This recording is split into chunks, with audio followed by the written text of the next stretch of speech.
Lok Sabha election 2024 के result के बाद देश भर में अयोध्या की चर्चा सबसे ज़्यादा है। वैसे तो उत्तर प्रदेश में ही बीजेपी को उम्मीद से बहुत कम सीटें मिली हैं।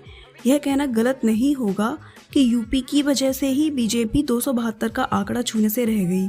अयोध्या में 500 साल बाद राम मंदिर बनने के साथ साथ एयरपोर्ट और हाईवेज जैसे विकास कार्य होने के बाद भी बीजेपी को कम वोट मिलना सबको स्तब्ध कर रहा है।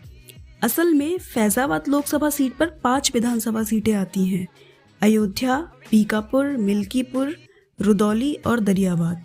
इसमें अयोध्या विधानसभा सीट पर बीजेपी को 1,04,671 वोट मिले हैं और इंडी गठबंधन को लगभग 1 लाख वोट मिले हैं। यानी बीजेपी को अयोध्या से 4,500 से ज़्यादा वोटों की बढ़त मिली है। हालांकि बाकी 4 जगह पर बीजेपी पिछड़ गई है। इसीलिए अयोध्या विधानसभा में बढ़त के बावजूद भी फैजाबाद में बीजेपी के लल्लू सिंह को हार का सामना करना पड़ा है और सपा के अवधेश प्रसाद सांसद निर्वाचित हुए हैं। इसके बाद एक और एनालिसिस करते हैं पोलिंग हिस्ट्री को ध्यान में रखते हुए।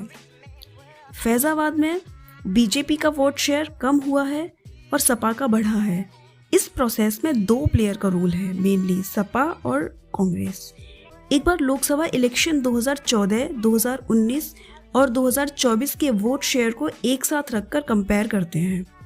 2014 में बीजेपी ने 48% के लगभग वोट प्राप्त किया है, जो कि सेकंड पोजीशन की सपा से बहुत ज़्यादा मार्जिन है, लगभग 27.65% का। बसपा और कांग्रेस का मिलाकर 26.57% वोट शेयर है। 2019 में बीजेपी का लगभग उतना ही वोट शेयर है, आधा % बढ़ोतरी के साथ। टोटल वोट शेयर भी 7.6% बढ़ा है 2019 में। सपा ने तो डबल से भी ज़्यादा बढ़त ली है 2019 में। तो ये बढ़त आई कहाँ से जब भाजपा लगभग उतनी ही है। यहाँ बसपा और कांग्रेस के 2019 का वोट शेयर देखिए। बसपा तो एकदम ही बाहर है और कांग्रेस का वोट शेयर भी 5% से भी नीचे आ गया है। मीन्स ये सारे वोट सपा के पाले में गिरे हैं। भाजपा को तो लगभग आधा % का ही इजाफा हुआ है 2019 में, जबकि बसपा और कांग्रेस के वोट सपा की तरफ शिफ्ट होने से सपा का मैसिव इंक्रीज हुआ है। तो 2014 में सपा और भाजपा में जो गैप था 27.65% वोट शेयर का, वो 2019 तक आते आते 6% के लगभग रह गया है।